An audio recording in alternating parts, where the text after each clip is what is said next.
hankii qaranka rumoobay hiigsiga himilada dalkeena hiigsiga himilada dalkeena ayaan ka tubtisa haysta tirkiyadooga iftimay hawada uduga nasaqday midhaha hoobanta hawrtay ilaaca cirka ku hooray ilaaca cirka ku hooray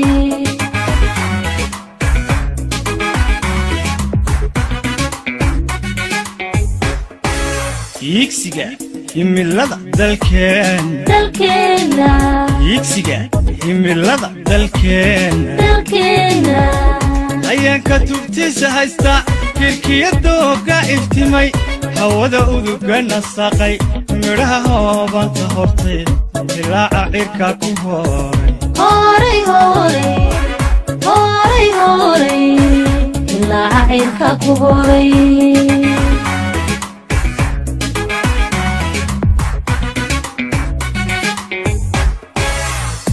بسم الله الرحمن الرحيم الحمد لله ثم الصلاة والسلام على رسول الله صلى الله عليه وسلم وقوري إلهي بمهدلي مدشان سكوكين كيني إنكو نبض إيا عافماد إيا عيد إيا عالم بالي إسلامر كان ودى بالدقى إنا قلنجبينتا بقول إيا شان إيا كنتو نقويهن أو صوبحي إيجيغا سومالي لان إيا قودهان بعالمك ننتا اسكدب صداينو خسني مانتا ومالين وين رنتي أو إنو لدى بالدقى إنو بقول إيا شان إيا كنتو كا أرضي أما أقويهن إكسو قلنجبيي جامعة توغدير waxaan ugu horeyn baan baliyeenaya gudoomiyaha jaamacadda Togdheer iyo macallimiinta qiimaha badan runtii ee dadaalka badan galiyay in ardaydaas tirada badan ay maanta inoo soo qalinjabiyaan sidoo kale waxaan bogaadinayaa waalidka qiimaha badan ee tacabka dheer iyo buurta dheer kala baxay in ardaydoodu ay maanta qalinjabiyaan oo ay runtii soo gaaraan halkay taagan yihiin ardaydooda soo gaarsiiyay iyo ubadka ay dhaleen inay maanta soo gaadhaan riyada ay muddada dheer ka hor xambaareen ee ahayd inay helaan arday u qalinjabiyaan runtii ardaydani muddo dheer bay u baahnaayeen garab oo ay u baahnaayeen cid soo garab qabata waxbarta soo tabantaabisa waalidiinta markaa tacabka dheer runtii soo geliyay in ardaydaasi maanta halkan ay soo gaadho waan runtii bogaadinayaa ardaydana waxaan leeyahay abaal weyn baa guudkiina saaran oo ah dadka idinla soo tabcay runtii inaad garataan muhiimadda ay noloshiina ku leeyihiin runtii intaas kadib maanta oo kale marka ay qalinjabinayaan arday tiro badan ama qiimo badan waa maalin qof walba oo ardaya qalbigiisa runtii ku weyn oo uu isweydiinayo safarkii dheeraayo nolosha soo galay isla markaana uu didiile iyo rajo ka qabo mustaqbalka dhow ee uu wajahayo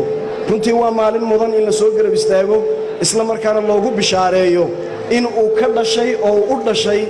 dal runtii qadarin doona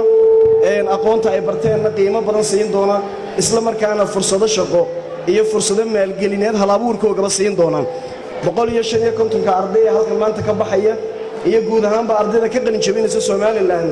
dalkan ayuu qalinjabinayaan uu ku filan yahay wuuna u diyaarin karaa inuu iyaga iyo inta ka badanba runtii uu ku soo dhaweeyo shaqooyin iyo fursado iyo runtii dhiirigelinba waxa runtii nasiib wanaaga inaad maanta qalinjabinaysaan sanad runtii hoodo badnaan doona oo tiro badan oo shaqaale dawladeeda la qaadan doona maalmaha soo socda sidoo kale oo bilaabi doona barnaamij qiimo badan oo 1500 oo arday lagu xarayn doono barnaamijka shaqo qaran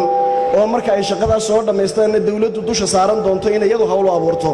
ku dhawaad 1600 oo kaalimo shaqo iyo 1500 oo shaqo qaran ah iyo runtii tirabeelka kale shaqooyinka soo baxayaaba waa fursado runtii qarankan u bilaabmaya muddooyinka dhow ee runtii soo socda ardayda iyo mas'uuliyiinta runtii kulan ka soo qayb galay waan bogaadinayaa waqtigoo gaaban iyo runtii madasho aad waqti badan aad joogteen waxaan idinku bogaadinayaa runtii maalinta qaran waxaan idinku dardaarayaa ama idin xasuusinayaa hal xadiis oo nabiyullaahi maxamed calayhi salaatu wasalaam qof walba kula dardaarmay qof walba mustaqbalka rajo kale ama qof walba mustaqbalka ka warwaraya uu sii sheegay xadiiskaasi dheeraa dhexdiisu waxay oranaysaa wa'lam anna al-ummata law ijtama'at ala an yanfa'uka bi shay lam yanfa'uka illa bi shay'in qad katabahu Allahu lak wa'lam أن الأمة لو اجتمعت على أن يضروك بشيء لم يضروك بشيء إلا قد كتبه الله لك رفعت الأقلام وجفت الصحف واحد الله يهدي أمة أوردني أي سكتكتو إني كاهر جوكستو وح إلهي كو قري كامهر جوكسان كران وبشاره هدي يسكوكو التجان إني وح آن إلهي كو قرن كيالانا كما يالي كران إنسان كلو مديبين مفتاحة وسكدوا المكرد حديثة إلهي سبحانه وتعالى قدر كاغا يقود كاغا وحو قري أدقوا وركو إذا كتشرا كسور دوو نرول كجبنا رنتي كسور دوو نرول يدل رنتي أدو سوق الانشبيسة يو فرحات بدن هيلو بدن كو قابل دونا كو قابل نلوش نية سمان وجه فرنان إن أدوكتها وحي كو قرني هدو اللي باحيد السنكو بسعرين يتكسو دجسان دونتا إن شاء الله لما أنتي ويد بوغادين إياه ballanqaadyada kala duwanay kaalimaha shaqo ee tirada badan waxa ballana in gobol walba ma aha uu meel kaliya in gobol walba kaalimihiisa shaqo halkiisa loogu keeni doono oo ay halkooda ku tartami doonaan oo gobol u martin noqon doonaan kaalimaha shaqo iyo fursadaha dalkan ka soo banaanaan doona insha Allah aad iyo aad baan idin hambalyeynaya waan idin ducaynayaa waxaan idinku soo dhaweynayaa niyadsan iyo qalbisan waxbarashadu ha noolaato gobolka tagdheer iyo ardayda u qalin jabisay ha noolaadeen noloshana saameyn weyn runtii horeyna waad ugu lahaydeen imikana kuwii ku yeesha Allah idinka dhigo ugu dambeyn waxaan idinku dardaarayaa ninkii qalin pencilka sameeyay markuu adduunyada u soo diray dardaarankii uu soo siiyay wuxuu ku yiri qalin pencil oo saaka waan ku sameeyay dunida aan ku dirayaa dunida aan ku diray mid baa makiinad kugu qoran mid baa gidaar kugu qoran mid baa midi kugu qoran dhibaato badan baa lagu gaarsiin laakiin hadda ogow intuba waxay doonayaan ruuxaaga wanaagsan inay soo saartaan xumaan ay ku qabaan ma jirto